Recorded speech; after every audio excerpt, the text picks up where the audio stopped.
विष्णुपाद परमहंस परिव्राजकाचार्य अष्टोत्तर श्रीमद अभय चरणारविंद भक्ति वेदांत स्वामी जगत गुरु शिला प्रभुपाद की जय।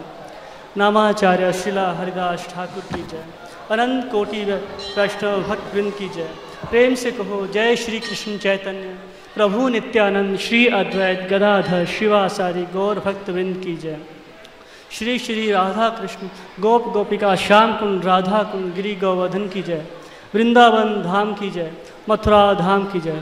जगन्नाथपुरी पुरुषोत्तम मायापुर धाम की जय। गंगा देवी की जय। यमुना देवी की जय। तुलसी देवी की जय। भक्ति देवी की जय। हरिनाम संकीर्तन की जय। गौर प्रेमानंदे। All glories to assembled devotees Hare Krishna. All glories to assembled devotees Hare Krishna. All glories to assembled devotees Hare Krishna. All glories all glories all glories शिष्य गुरु एंड गौरंगा जगत गुरु श्रील प्रभुपाद की जय।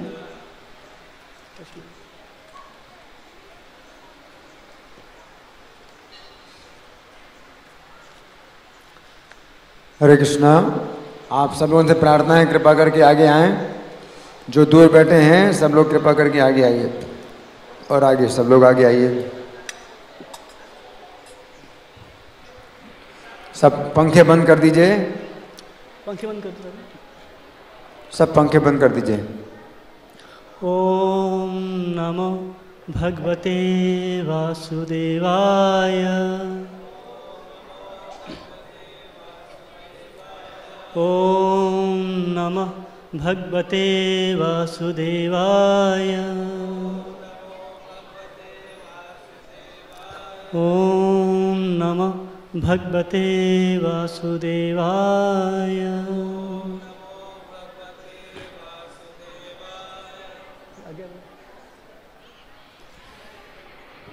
सबके पास गीता है। जैसे मैं श्लोक बोलूँगा तो मेरे पीछे पीछे आप भी दोहराइएगा। यत्र काले तु अनावृत्तिम आवृत्तिम च एव योगिनः। बोलिए।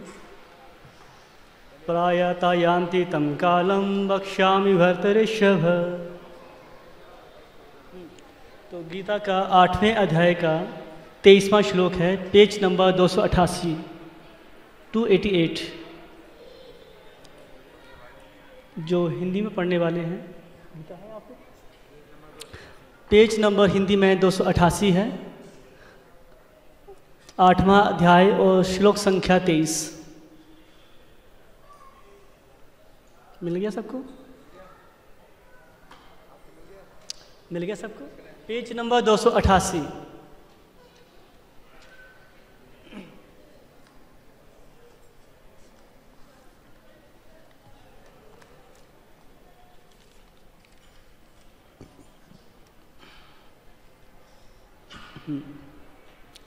तो मेरे पीछे पीछे आप भी बोलिएगा। यत्र काले तुम अनावृत्तिम आवृत्तिम च एव योगिनः प्रायतः यान्ति तं कालं वक्ष्यामि भर्तृषभ। यत्र काले तु अनावृत्तिम आवृत्तिम च एव योगिनः प्रायतः यान्ति तं कालं वक्ष्यामि भर्तृषभ। यत्र काले तु अनावृत्तिम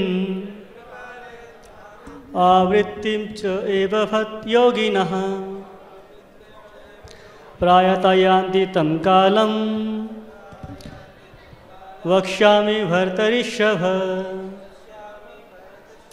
यत्र काले तु अनावृत्तिम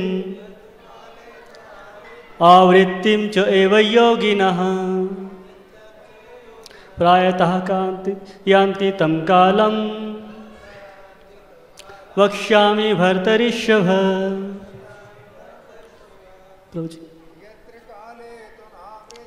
यत्र काले तु आवृत्तिं च एव योगिनः प्रायतः यान्ति तं कालं वक्ष्यामि भरतर्षभ। यत्र काले तु अनावृत्तिं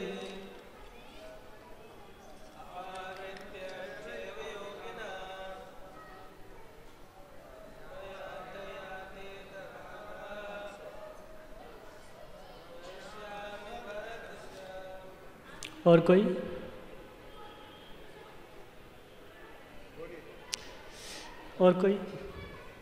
शब्दार्थ। यत्र जिस काले समय में तू तथा अनिवृत्तिम वापस न आना आवृत्तिम वापसी च भी एव निश्चय ही योगिनः विभिन्न प्रकार के योगी प्रायतः परायण करने वाले यान्ति प्राप्त करते हैं तम उस कालम काल को वक्ष्यामि कहूँगा भरतर्षभ हे भक्तों में श्रेष्ठ। अनुवाद। हे भरतश्रेष्ठ अब मैं तुम्हें उन विभिन्न कालों को बताऊंगा जिनमें इस संसार से पलायन करने के बाद योगी पुनः आता है अथवा नहीं आता। अब मेरे पीछे आप ही दोहराइएगा। हे भरतश्रेष्ठ अब मैं तुम्हें उन विभिन्न कालों को बताऊंगा जिनमें इस संसार से प्रयाण करने के बाद योगी पुनः आता है अथवा नहीं आता। तात्पर्य।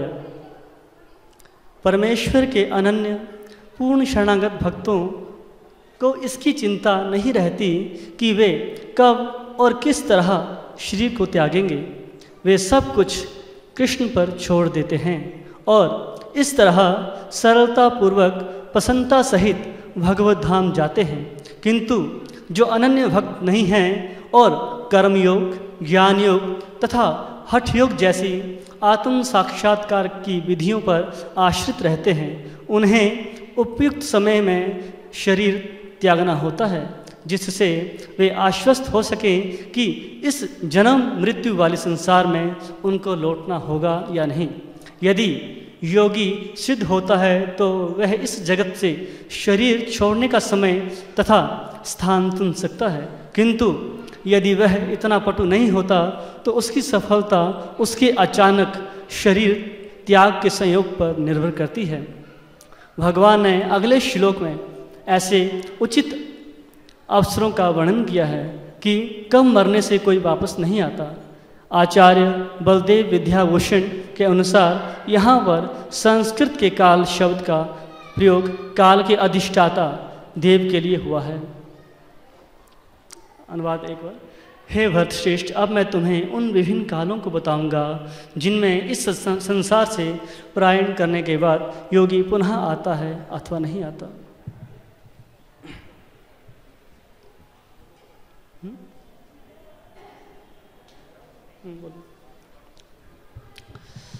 ओम ज्ञानतिमिरान्धस्य ज्ञानञ्जनशलाकया चक्षुरुन्मिलितं येन तस्मै श्रीगुरुवे नमः।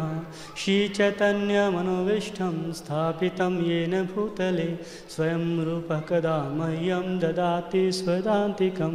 वन्देऽहं श्रीगुरो श्रीगुरुपदकमलं श्रीगुरुन् वैष्णवांश्च श्रीरूपं साग्रजातं सहगण रघुनाथान्वितं तं सजीवं साद्वैतं सावधूतं परिजनसहितं कृष्ण चैतन्यदेवं श्रीराधाकृष्णपादान् सहगण ललिता श्रीविशाखान्वितांश्च। हे कृष्ण करुणा सिन्धो दीनबन्धो जगत्पते गोपेश गोपिकाकान्त राधाकान्त नमोस्तुते। तप्त कांचन गौरांगी राधे वृंदावनेश्वरी वृषभानुसुते देवी प्रणमामि हरिप्रिये।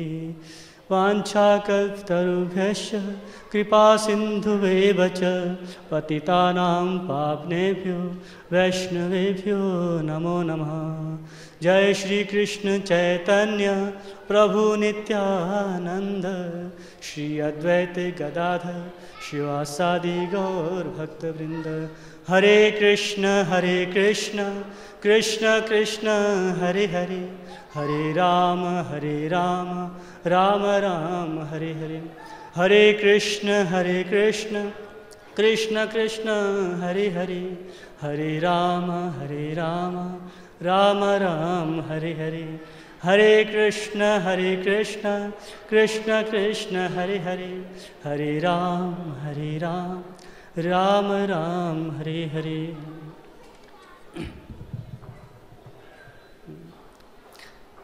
यत्र काले तो अनावृत्तिम आवृत्तिम च एव योगिनः प्रायतः यान्ति तं कालम वक्ष्यामि भद्रेश्वर। हे भद्रश्रेष्ठ, अब मैं तुम्हें उन विभिन्न कालों को बताऊंगा जिनमें इस संसार से प्रयाण करने के बाद योगी पुनः आता है अथवा नहीं आता।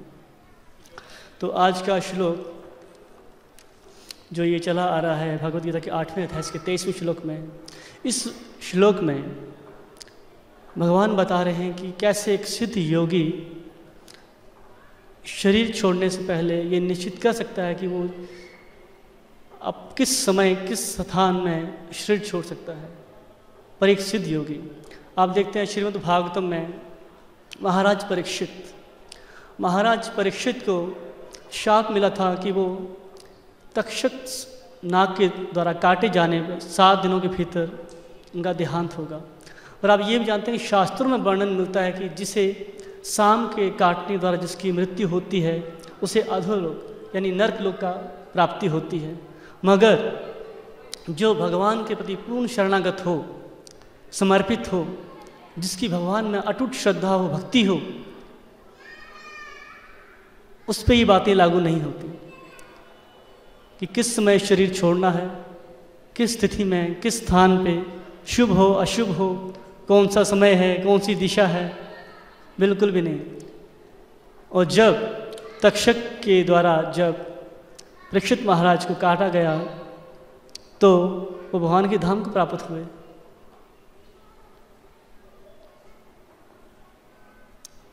इसी तरह एक बहुत ही सुंदर श्लोक है मुकुंद माला स्तोत्र में 33वां श्लोक है। अक्सर प्रभुपाद जी इस श्लोक को कोट किया करते थे। इवन यहाँ तक लिखा गया किताब में कि इसे हमेशा गुनगुनाते थे और गाया तक करते थे इसको अक्सर। तो बहुत ही सुंदर श्लोक है वो। कृष्ण त्वदीय पद पंकज पंजरांतम मध्य एव विशुतु मनसा राजहंसः प्राण प्रयाण समय कफपात पित्त है कंठाविरोधन न विधो स्मरणम कुतस्ते। इसमें महाराज कुलशेखर प्रार्थना कर रहे हैं भगवान से। क्या कह रहे हैं? हे भगवान कृष्ण, इस समय मेरे मन रूपी राजहंस को अपने चरण के डंठल के जाल में प्रवेश करने दें। मृत्यु के समय जब मेरा गला कफ वात तथा पित्त से अवरुद्ध हो जाएगा तब मेरे लिए आपका स्मरण करना कैसे संभव हो सकेगा। कृपया अपने बच्चों को संभाल कर रखें, शोर न करें। हरे कृष्णा। किसके बच्चे शोर कर रहे हैं? यहाँ पर खेल रहे हैं। आपकी जिम्मेदारी है अपने बच्चों को या तो बाहर ले जाइए, या तो शांत करिए या बाहर ले जाइए। तो ये बहुत ही सुंदर श्लोक है। तो भगवद गीता के इस श्लोक का जो प्रायण काले शब्द अत्यंत महत्वपूर्ण से बताया गया था, क्योंकि अपने जीवन में हम जो भी करते हैं उसकी परीक्षा मृत्यु के समय होती है। क्योंकि इस युग में संभव तो है नहीं कि हम योग के द्वारा उस स्थिति तक पहुँचें कि हम अपनी मर्जी के द्वारा वो समय चुन सकें, वो स्थान चुन सकें। तो असली परीक्षा हमारी होगी मृत्यु के समय कि हम भगवान का नाम जप कर पाएँ, उस अवस्था में रहेंगे। तो अर्जुन उन लोगों के विषय में जानने के लिए अत्यंत उत्सुक है जो निरंतर कृष्ण भावनामृत में लगे रहते हैं। अंत समय में उनकी क्या दशा होगी?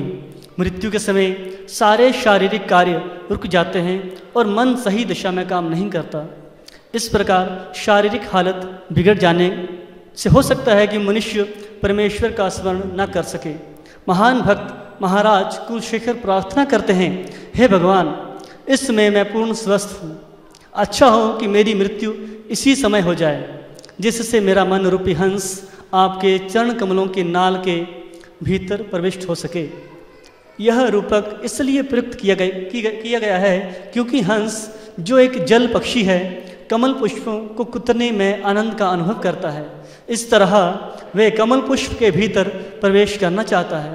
महाराज कुलशेखर भगवान से कहते हैं, इस समय मेरा मन स्वस्थ है और मैं पूरी तरह स्वस्थ भी हूँ।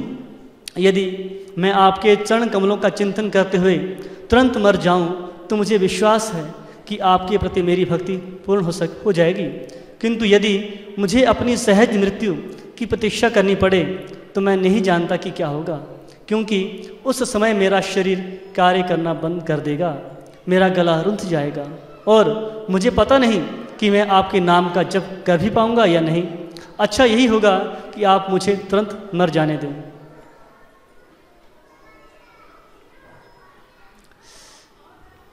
ईशोपनिषद में भी एक श्लोक आता है जिसमें भगवान से एक भक्त विनती करता है, मैंने आपके लिए जो कुछ किया है कृपया मृत्यु समय उसे याद रखें।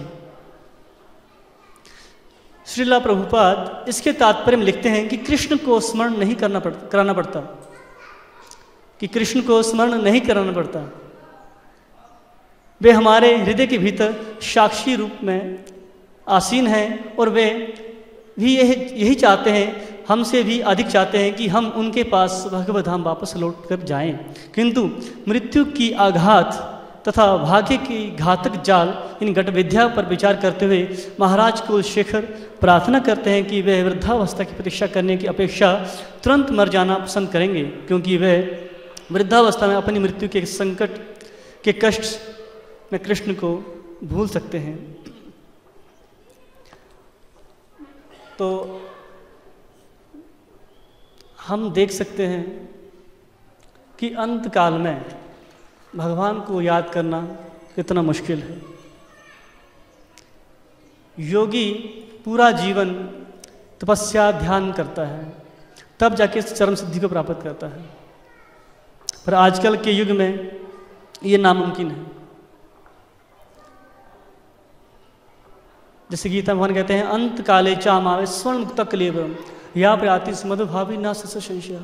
अंत काले चामावे यानी अंत काल में शरीर को छोड़ते समय जो मेरा ध्यान करता है, मेरा स्मरण करता है, वो मेरे धाम आता है। इसमें कोई संशय नहीं है। मगर क्या ये संभव है कि अंत काल में हमें भगवान का स्मरण हो? बिल्कुल भी नहीं। तो स्मरण क्या होगा? जो जिंदगी भर हमने कार्यकलाप, जैसे हम दिन भर जो एक्टिविटीज करते हैं, दिनचर्या हमारी होती है, हमने जो काम करते हैं, वही शाम को हमें याद आता है। तो सोचिए, जो दिन भर का किया हुआ शाम को याद आता है, तो उसी तरह जो हम जीवन भर जो काम करते हैं, तो मरते हुए वही तो याद आएगा, भगवान कहाँ याद आएंगे? तो यहाँ तक देखा गया है, जब कोई शरीर छोड़ता है तो क्या कहता है, मेरी पत्नी कहाँ है, मेरे बच्चे कहाँ हैं, मेरे रिश्तेदार कहाँ हैं, उनको बुलाओ, उनको बुलाओ, उनको बुलाओ। भगवान याद नहीं आते। तो कैसे याद आएंगे भगवान? जब हम भगवान का नाम, जब भक्ति कीर्तन करेंगे, तभी ये पॉसिबल है। क्योंकि भगवान को सिर्फ भक्ति के माध्यम से प्राप्ति है। कैसी भक्ति? अन्य अभिलाषता शून्यम। जैसे रूपक स्वामी कहते हैं भक्ति रसम सिंधु में, अन्य अभिलाषता शून्यम ज्ञान कर्मानावृतम अनुकूल्यन कृष्णानुशीलम भक्तिरोत्तम। मनुष्य को चाहिए कि बिना किसी भौतिक लाभ या सकाम कर्म या दार्शनिक चिंतन के भगवान श्री कृष्ण की सेवा प्रेमा भक्ति से करे, और यही विशुद्ध भक्ति है, मिश्रित भक्ति नहीं। क्योंकि जब भी हम भगवान के मंदिर आते हैं तो अन्य अभिलाषिता शून्य नहीं, हम व्यापार करने आते हैं। जब प्रणाम करते हैं तो जब खड़े होते हैं मंदिर में, तो वो अपनी पॉकेट में हाथ डाल के देखते हैं कौन सा नोट फटा हुआ या सिक्का पुराना है जो नहीं चलने वाला है। वो डाल भी दिया 100 रुपया तो हजारों लाखों की फरमाइश रखेंगे। तो ये व्यापार भक्ति नहीं है। वो भक्ति बताया है रूपक स्वामी ने, अन्य अभिलाषिता शून्य। कोई भी अभिलाषा नहीं कि मुझे क्या मिलेगा। जैसे प्रेम, जैसे इस भौतिक संसार में देखते हैं, वैसे प्रेम यहाँ है नहीं। उसका रंच मात्र एक बिंदु है, बल्कि उसका विकृत रूप कहेंगे, प्रेम नहीं। वो भी प्रेम कहाँ दिखता है? माँ और पुत्र के बीच में। तो प्रेम में जैसे माँ होती है, उसकी कोई अभिलाषा नहीं है कि मुझे क्या मिलेगा उस टाइम। जो बच्चा छोटा होता है वो मल मूत्र त्यागता है, वो माँ के साथ जब सोता है, माँ उस गीले बिस्तर में सो जाती है, उसे सूखे में सुलाती है। तो भगवान वैसे ही हैं।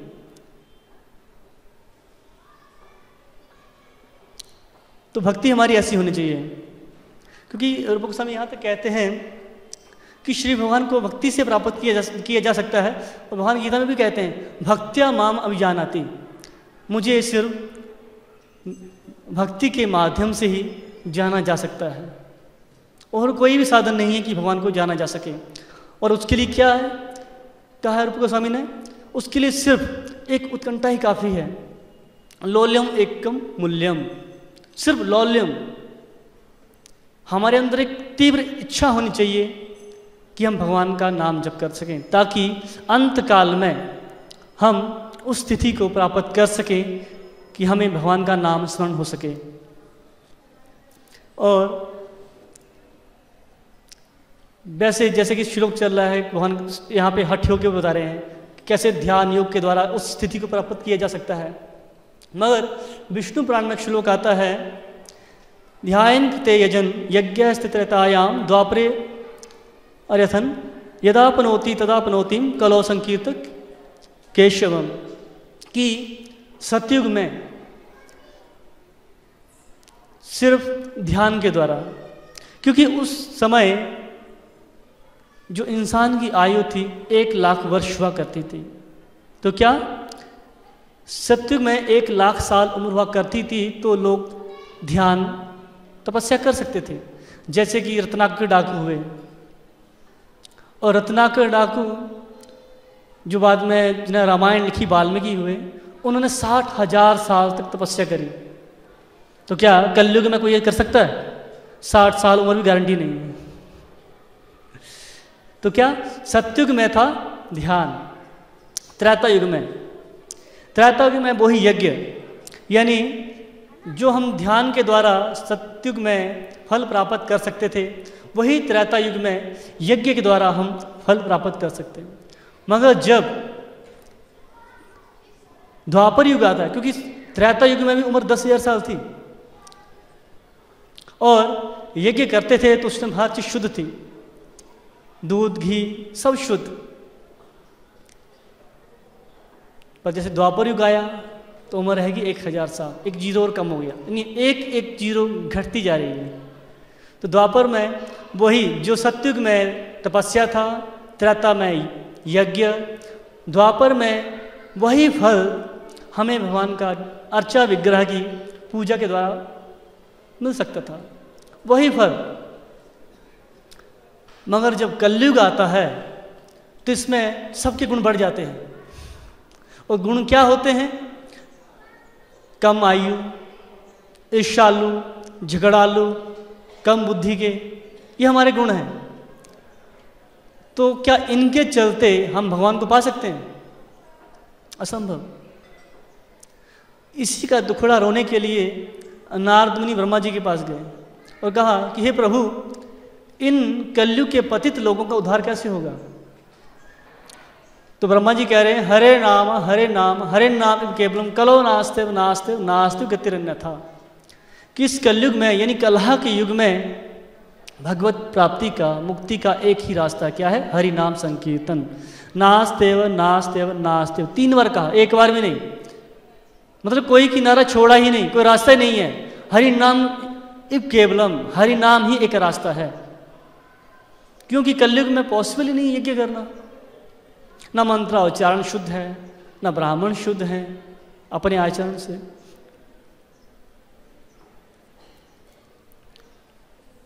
और भागवतम में यहाँ तक कहा गया है हरि नाम संकीर्तन के बारे में कि कलयुग में हरि नाम संकीर्तन की क्या वैल्यू है।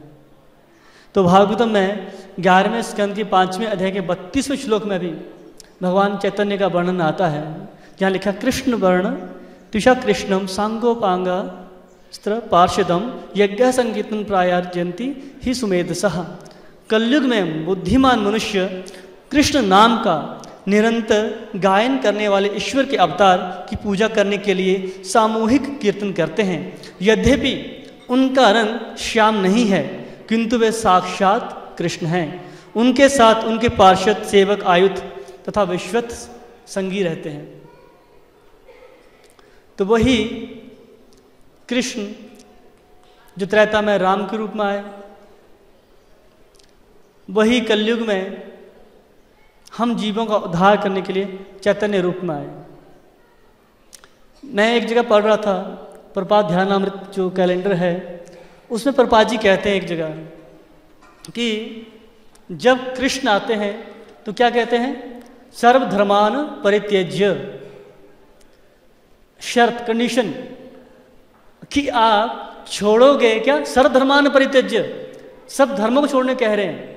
माम एकम शरणम व्रज, ये छोड़ोगे तब मिलेगा, अपने आप को तब दे रहे हैं, कंडीशन, इतनी बड़ी शर्त रख दी। मगर जब वही कृष्ण चैतन्य के रूप में आते हैं तो नहीं कहते सर्वधर्मान परित्यज्य। हर किसी जीव को चाहे कितना भी पतित क्यों ना हो, जैसे जगाई मधाई, उनका उद्धार किया। हम पतित जीवों का उद्धार करने के लिए आए। तो इतने शब्द कहते कहते प्रपात जी की आंखें जो है आंसू से भर गई। तो ये युग स्वर्ण युग है हमारे लिए कि हमें जो मौका मिला है इस युग में भक्ति करके धाम जा सकें।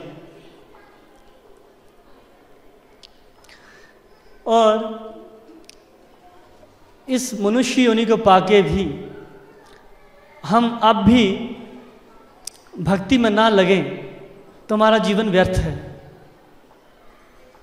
हमें इसका वेट नहीं, प्रतीक्षा नहीं करनी है कि हम भी उस स्थिति को पहुंचेंगे, ताकि हम ये निश्चित कर सकें कि हम किस समय, किस घड़ी, किस कमरे में, दिल्ली में या अमेरिका में कहाँ श्री छोड़ना है, या वृंदावन या मायापुर में। तो एक बहुत ही सुंदर श्लोक है, वहाँ कहा गया, लब्ध्वा सुदुर्लभम इदम बहुसा संभव तेषु मानुष्यमर्थम मनित्यम परिह धीरा तूर्णम यतेतना पदेतनु मृत्यु यावन निश्चयसात विषयः खलु सर्वतः स्यात्। अनेक जन्मों के पश्चात हमें यह मनुष्य देह मिलती है, अतः मृत्यु आने के पूर्व हमें भगवान की दिव्य प्रेमा भक्ति करनी चाहिए। मानव जीवन की यही पूर्णता है। जन्म जन्मांतरों के बाद हमें यह मनुष्य देह मिलती है। यहाँ तक कि ईशोपनिषद में भी कहा गया है 17वें श्लोक में कि मनुष्य योनि जब पूरी सृष्टि का विलय होता है तो सारे जीव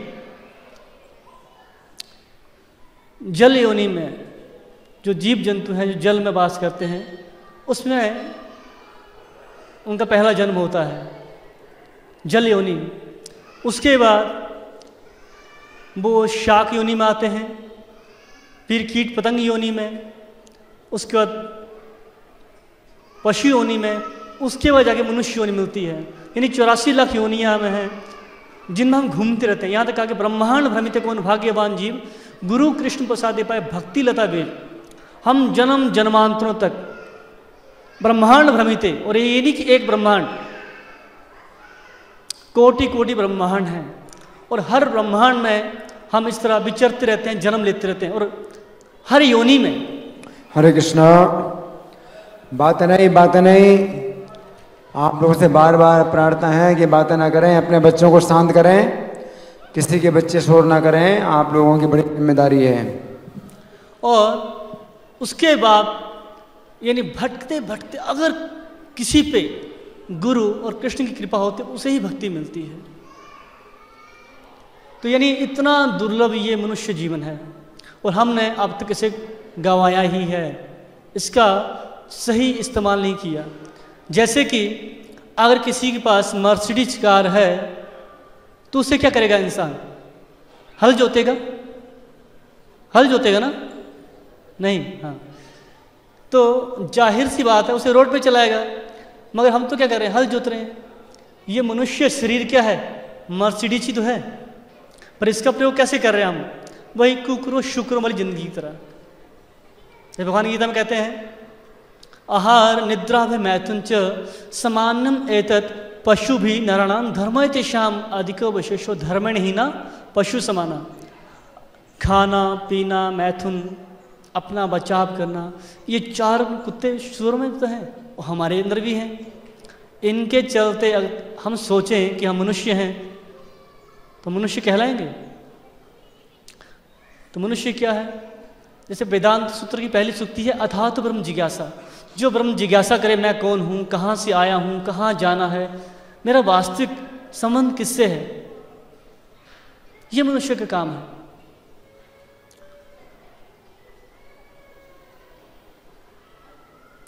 उसी तरह श्रीमद् भागवतम में श्लोक आता है 5वें स्कंद के 5वें अध्याय का दूसरा श्लोक है।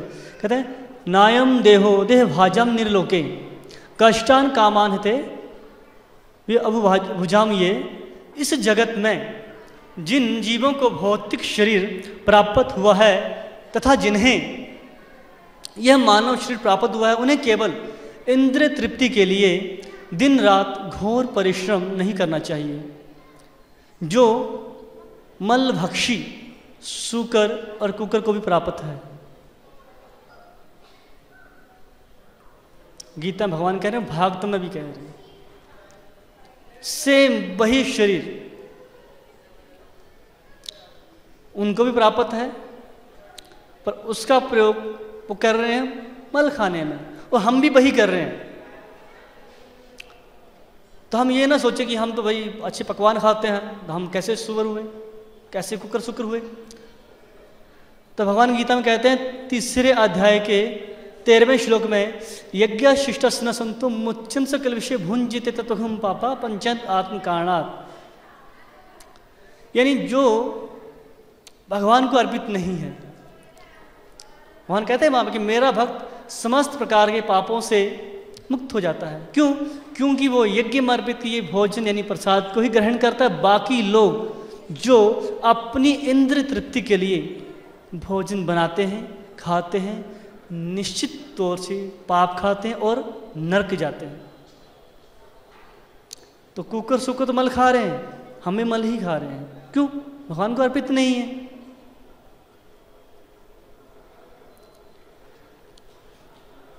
तो वास्तविक मकसद क्या है हमारा? भक्ति करना। जैसे श्रीमद् भागवतम के पहले स्कंद में श्लोक आता है, दूसरे अध्याय के 8वें श्लोक में धर्मास्मनिष्ठा पुंसाम विश्वक्सेन कथासु यः नोत्पाद्य देशी रतिम श्रम एवं ही केवलम। अपने अपने वृत्तिपरक कर्म को निभाते हुए कृष्ण भक्ति के कार्य में बाधा नहीं पहुंचने देना चाहिए। मात्र श्रवणम कीर्तनम के द्वारा भक्ति करनी चाहिए, और मनुष्य को अपना कर्म नहीं छोड़ना चाहिए कि हम कर्म छोड़ के सोचे कि हम कर्म ही नहीं करेंगे तो फल बनेगा नहीं, क्योंकि कर्मों का फल भोगना पड़ता है। अच्छा होगा तो अच्छा, बुरा तो बुरा। उसके चलते ही हमें शरीर बदलना पड़ता है, एक शरीर से दूसरे से। देहिनो यथा देह कौमारम यौवनम जरा, चलता रहता है ये सर्कल, एक शरीर से दूसरा, दूसरा से तीसरा, तीसरा चौथा, मतलब ये सर्कल चला हुआ है। तो कर्म से हम मुक्त नहीं हो सकते। कृष्ण भी गीता में कह रहे हैं कि अर्जुन कोई भी कर्म किए बिना नहीं रह सकता। इवन यहाँ तक कि इंसान सोते हुए भी कर्म करता है।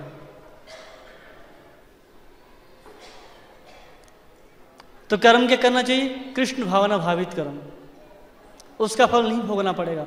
और जो कृष्ण भावना भावित कर्म करेगा, पूर्ण रूपेण कृष्ण के ऊपर शरणागत होगा, उसे ये चिंता भी नहीं होगी कि अंत काल में क्या होगा मेरे साथ, नाम ले पाऊँ ना ले पाऊँ, किस स्थिति में रहूँगा, कहीं पैरालाइसिस तो नहीं हो गया, मिर्गी का दौरा तो नहीं पड़ गया, नाम जप ना ले पाया, कोई चिंता नहीं। हम श्रील प्रभुपाद जी के जीवन में भी देख सकते हैं किस तरह उनके अंतिम समय में पूरी तरह भगवान के प्रति शरणागत, श्रीमद् भागवतम के ऊपर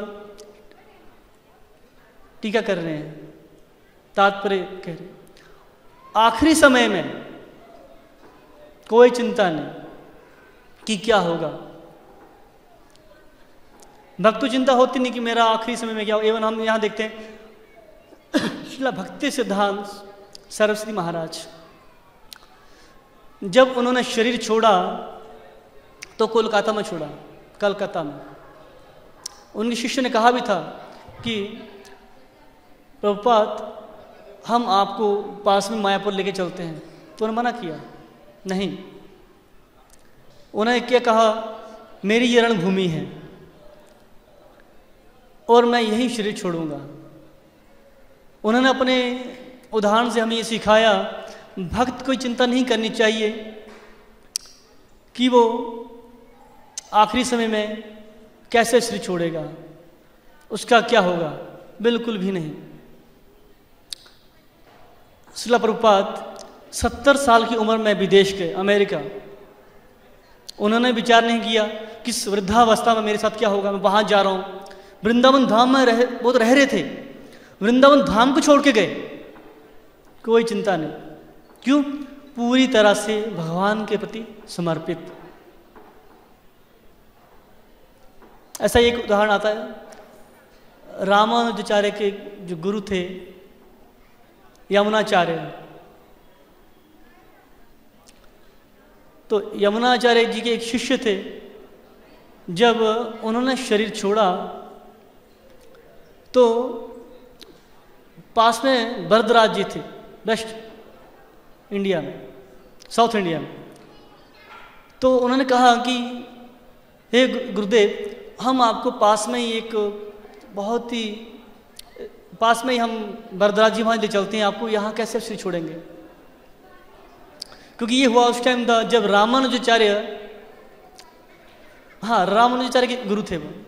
तो जब रामानुजाचार्य से एक बहुत ही उनके ईर्ष्यालु थे जो कि शिव जी के भक्त थे, वो साबित करना चाहते थे कि शिव जी ही परम भगवान हैं, विष्णु नहीं।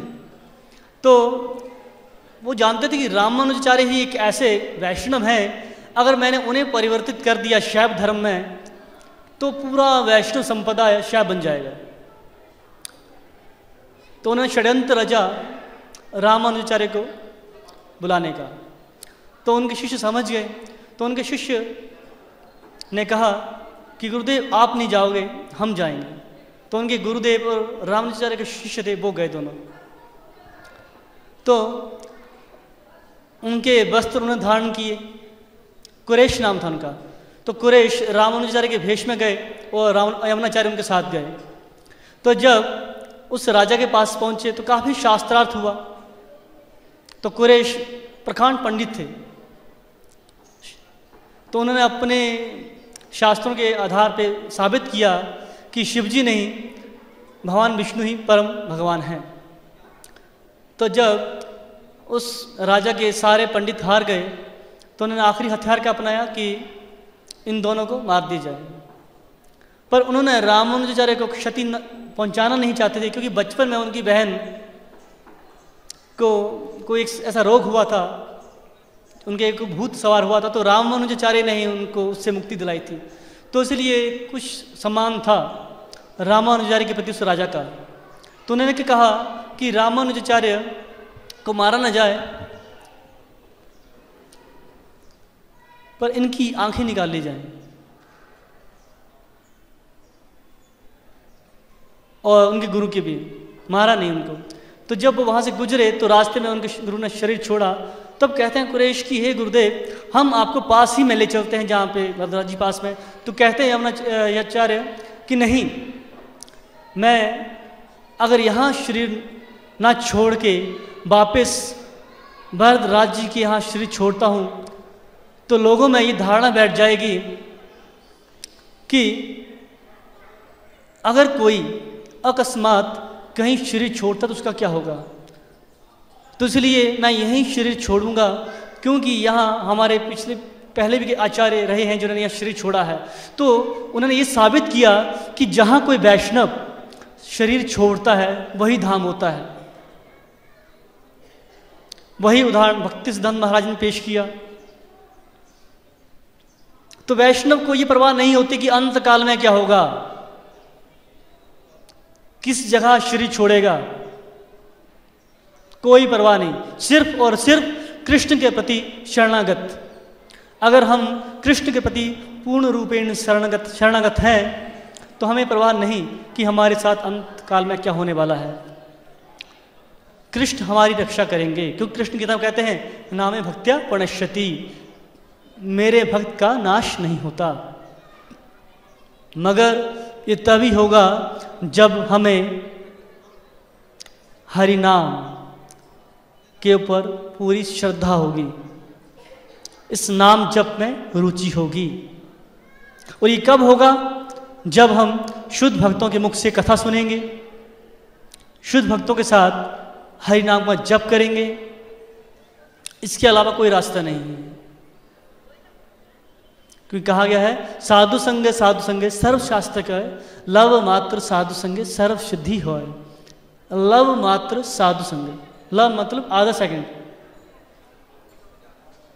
सेकंड मतलब शुद्ध भक्तों की संगत में, सानिध्य में हम कुछ पल भी बिताते हैं, क्या होता है, सर्व सिद्धि है। और जब सर्व सिद्धि मिल जाए, जिसे कृष्ण प्रेम मिल जाए, और क्या चाहिए। तो मैं यही विराम दूंगा और मैं प्रार्थना करूंगा प्रभु जी से कि कुछ इसके विचार बोलें। हरे कृष्णा, धन्यवाद प्रभु जी। तो आज के श्लोक में भगवान दो बातें बताते हैं। पहली बात बताते हैं, एक ऐसा समय होता है जिसमें योगी शरीर छोड़ते हैं तो वापस नहीं आते हैं, और दूसरा समय ऐसा होता है जिस समय योगी शरीर छोड़ते हैं तो वापस आते हैं। तो ये दो प्रकार की गतियां हैं, योगियों के लिए हैं। ये बात सामान्य व्यक्ति के लिए नहीं है कि कोई सामान्य व्यक्ति किस समय शरीर छोड़ता है उस हिसाब से वो आएगा वापस या नहीं आएगा, सामान्य व्यक्ति के लिए नहीं है। कुछ विशेष योगियों के लिए है जो अपने प्राणों को ऊपर चढ़ाते हैं, तो उनके लिए भगवान बताते हैं। तो ये बड़ा महत्वपूर्ण विषय है। भगवद गीता का जो विषय है ये बहुत ही महत्वपूर्ण है, क्योंकि जो सामान्य लोग होते हैं वे इन विषयों को नहीं जानते हैं। वे नहीं जानते हैं कि शरीर छोड़ने के बाद किसको कैसी गति मिलती है। और आजकल तो लोग ये भी सोचते हैं कि शरीर छोड़ने के बाद कोई जीवन ही नहीं है। आजकल की शिक्षा में भी यही बताया जाता है कि शरीर छोड़ने के बाद कोई जीवन नहीं है ना। लेकिन भगवद गीता की जो शिक्षा है वो यहीं से शुरू होती है कि शरीर छोड़ने के बाद अगला जीवन है, यहीं से शुरू होती है। और यहाँ पर भगवान ये भी बात बताते हैं कि कुछ योगी लोग हैं वो शरीर छोड़ने के बाद वापस आते हैं, और कुछ योगी लोग हैं वो शरीर को छोड़ने के बाद वापस नहीं आते। तो ये जो विषय है ये बहुत ही महत्वपूर्ण है। अगर हम वापस आते हैं, इस शरीर को छोड़ने के बाद अगर हम वापस आते हैं, इसका मतलब है कि हमें दोबारा ऐसा शरीर प्राप्त करना पड़ेगा। ये शरीर जो है कैसा है, दुखालयम अशाश्वतम, ये दुखालय है, अशाश्वत है। तो पहली बात है कि दुखों का ये घर है, ये जो शरीर है दुखों का घर है। और दूसरी बात है अशाश्वतम, कि अगर कोई चाहे कि दुखों का घर है तो इस शरीर में मैं रहूँगा, लेकिन रहने नहीं दिया जाता है, उसको वहाँ से निकाल दिया जाता है, अशाश्वतम। तो इस तरह से भगवान जो है हमें दिशा निर्देश करते हैं कि हमें मतलब कैसी गति प्राप्त करना चाहिए। सबसे अच्छी जो गति है वो ये है कि हम शरीर छोड़ने के बाद वापस ना आए। अगर हम वापस ना आए तो कहाँ जाएंगे?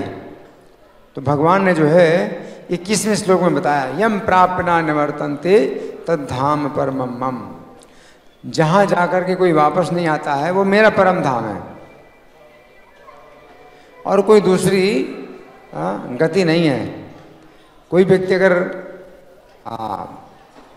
मरने के बाद अगर इस संसार में जन्म ना ले, वापस ना आए, इसका मतलब है कि वो कृष्ण के धाम में ही जाता है, वो कृष्ण का धाम है, तद्धाम परमम मम। तो हमें जो है कृष्ण की ऐसी भक्ति करनी चाहिए कि जिससे हमारी जो भगवान के धाम में जो गति है वो निश्चित हो जाए। तो यही भगवान जो है बताते हैं। और आज के श्लोक के तात्पर्य में प्रभुपाद ये बताते हैं कि जो भगवान के अनन्य भक्त होते हैं उनको चिंता नहीं होती कि किस समय शरीर छोड़ेंगे, किस समय शरीर नहीं छोड़ेंगे, है ना। तो वे बहुत सुरक्षित रहते हैं, क्योंकि आगे के श्लोकों में भगवान बताते हैं कि जो उत्तरायण में शरीर छोड़ता है और शुक्ल पक्ष के दिनों में शरीर छोड़ता है और और दिन के समय शरीर छोड़ता है तो वो वापस नहीं आता है। और जो व्यक्ति दक्षिणायन के समय में शरीर छोड़ता है या कृष्ण पक्ष के 15 दिनों के समय में शरीर छोड़ता है या रात्रि में शरीर छोड़ता है, वो वापस आता है। लेकिन जो कृष्ण के अनन्य भक्त हैं उनके लिए ऐसी कोई चिंता की बात नहीं है। जैसे प्रभुपाद ने भी शरीर छोड़ा तो शरीर छोड़ने की जो तारीख है वो क्या थी प्रभुपाद? 14 नवंबर। तो 14 नवंबर का जो समय है वो सूर्य के दक्षिणायन का समय होता है, क्योंकि सूर्य उत्तरायण आता है तो 14-15 जनवरी के आसपास सूर्य उत्तरायण में आता है और 6 महीने तक उत्तरायण में रहता है, और उसके बाद 6 महीने दक्षिणायन में रहता है। तो ऐसा कुछ नहीं है, प्रभुपाद को जो है इस बात की चिंता नहीं थी। प्रभुपाद ने अपना शरीर छोड़ा दक्षिणायन के समय में। तो ये जो है मतलब एक बहुत बड़ी सुरक्षा है। ये जो हरे कृष्ण आंदोलन है ये हमको बहुत बड़ी सुरक्षा देता है। अगर इसी नाम का अभ्यास करें, हम भक्तों का संग करें और प्रभुपाद की पुस्तकें पढ़ें, तो ऐसी स्थिति आ सकती है कि हमें चिंता नहीं रहेगी, है ना। तो यही जो है बहुत बड़ा अवसर है जो कि हमें प्रभुपाद दे रहे हैं। आप लोगों की ओर से कोई प्रश्न है, कोई चर्चा, प्रश्न हो, जिज्ञासा हो? और आगे आइए, और आगे आइए, आगे आइए। इतना दूर क्यों बैठे हैं? इतना दूर, ये हरि बोल। निधि का चाहिए थोड़ा। और आगे आइए शशि, और आगे। इतना दूर क्यों बैठे हैं? अच्छा, तो मैं प्रश्न करूं आज? हाँ, आप। हरे कृष्णा प्रभु जी, जैसा कि इस श्लोक में है कि भगवान ने कहा मैं बताऊंगा, तो ऐसा लगता है जैसे कि ये जानकारी तो दूसरे शास्त्र से या ले सकते हैं या पहले साधु पुरुषों को ये जानकारी तो होगी, पर ये लगता है इतना महत्वपूर्ण नहीं है जैसे ऐसा सोचना होता है। तो इस विषय में आप बता सकते हैं कि ये बहुत महत्वपूर्ण है किस तरह से? जैसे कि भगवान कह रहे हैं कि ये दोनों गतियां मैं बताऊंगा कि किस अवस्था में योगी आएगा वापस और किस अवस्था में जाने के बाद वापस नहीं आएगा। तो ऐसा लगता है कि ये चीज़ तो दूसरे शास्त्र से भी पढ़ के समझ सकते हैं या पहले के समय में जो साधु पुरुष थे उनसे भी सुन के समझी जा सकती थी, तो भगवान इतना बल दे रहे हैं इस बात पे। तो चलो ये तो चर्चा बाद में करेंगे, चलो कोई नहीं। तो इस श्लोक में भगवान ने क्या संदेश दिया, कौन बताएगा? हाँ बताइए।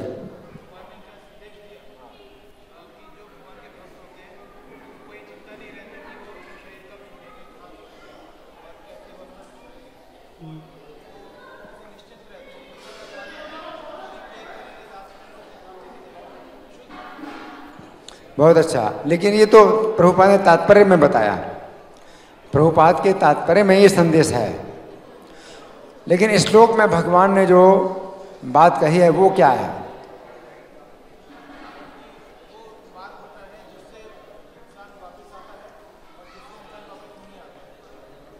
हाँ, भगवान कह रहे हैं कि मैं बताऊंगा, वो समय में बताऊंगा कि कोई वापस आता, कोई वापस नहीं आता है ना। तो ये बात भगवान ने किसके लिए कही है, कैसे, किस प्रकार के लोगों के लिए कही है? कौन बताएगा? योगियों के लिए कही है। योगियों के लिए कही है। आगे चल कर के भगवान बताएंगे कि वो योगी कैसे होते हैं। वे योगी ब्रह्मचर्य का पालन करते हैं और अपने प्राणों को ऊपर उठाते हैं, है ना। तो ये जो है भगवान, हाँ पहले बता चुके हैं, भगवान बता चुके हैं, अपने प्राण को ऊपर उठाते हैं और प्राण को यहाँ तक लाते हैं और इसके बाद फिर जो है वे शरीर छोड़ते हैं। तो अगर जो है समय, अगर वे निश्चित नहीं कर पाए और गलत समय में शरीर छोड़ा तो वे जो है फिर वापस आएंगे, उनको वापस आना पड़ेगा। जैसे बड़ा खतरा है ना। जैसे विवेकानंद ने जब शरीर छोड़ा था तो उन्होंने शरीर छोड़ने से पहले पंचांग मंगवाया और किसी से कहा कि पढ़ के सुनाओ पंचांग। तो वो व्यक्ति जो है पंचांग पढ़ता गया। तो अगले दिन क्या है, फिर उसके अगले दिन क्या है, फिर उसके अगले दिन क्या है, वो सुनते रहे। और फिर एक ऐसा बिंदु आया उनका, बस अब मत सुनाओ। तो उन्होंने निश्चित कर लिया था कि उस समय उनको शरीर छोड़ना। विवेकानंद, तो विवेकानंद ने पंचांग मंगवा करके और एक एक दिन का वो सुनते रहे कि भाई ये क्या है, फिर क्या है। इसके बाद फिर समय निश्चित किया। तो वो योगी थे, उन्होंने जो है फिर अपने समय निश्चित किया कि भाई कौन से समय में शरीर छोड़ना है। ऐसे उनके गुरु रामकृष्ण परमहंस थे, तो उन्होंने भी जो है पंचांग मंगाया था। पंचांग मंगा करके एक एक दिन का सुनते रहे कि पढ़ के सुनाओ क्या क्या है आगे चल करके। तो रामकृष्ण परमहंस भी जो है नैष्ठिक ब्रह्मचारी थे और विवेकानंद भी नैष्ठिक ब्रह्मचारी थे। तो ऐसे लोगों के लिए ये संभव है कि अपने मृत्यु का समय निश्चित कर लें, लेकिन सबके लिए तो संभव नहीं है। तो ये विधि बहुत कठिन है, लेकिन प्रभुपाद ने जो विधि दी है वो बहुत सरल है। क्योंकि इसके भी इस अध्याय के 14वें श्लोक में भगवान कहते हैं, अनन्य चेता सततम जो माम स्मरति नितसा। जो अनन्य चित्त से मेरा स्मरण करता है तस्याहम सुलभा पार्थ, उसके लिए मैं सुलभ हूँ। नित्य युक्त से योगिना हूँ, क्योंकि वो योगी नित्य युक्त है, इसलिए मैं सुलभ हूँ उसके लिए। तो भक्ति योग की जो विधि है वो इसलिए सरल है। जो व्यक्ति आजीवन ब्रह्मचर्य का पालन करे वो कुछ ऐसा कर सकता है कि मृत्यु का समय निश्चित करे, नहीं तो कोई नहीं कर सकता। लेकिन भक्ति में इतनी शक्ति है कि कोई भी समय मतलब उसका शरीर छूट जाए, चाहे किसी दुर्घटना में शरीर छूट जाए, सड़क में चलते चलते शरीर छूट जाए, तो भी कोई चिंता नहीं, क्योंकि उसकी सब तैयारी रहती है। धन्यवाद। ग्रंथराज श्रीमद् भगवद गीता की जय। जगत गुरु शिला प्रभुपाद की जय। श्री श्री राधा पार्थ सारथी ललिता विशाखा की जय। श्री श्री गौरनिताई भगवान की जय। श्री श्री सीताराम लक्ष्मण हनुमान की जय हो।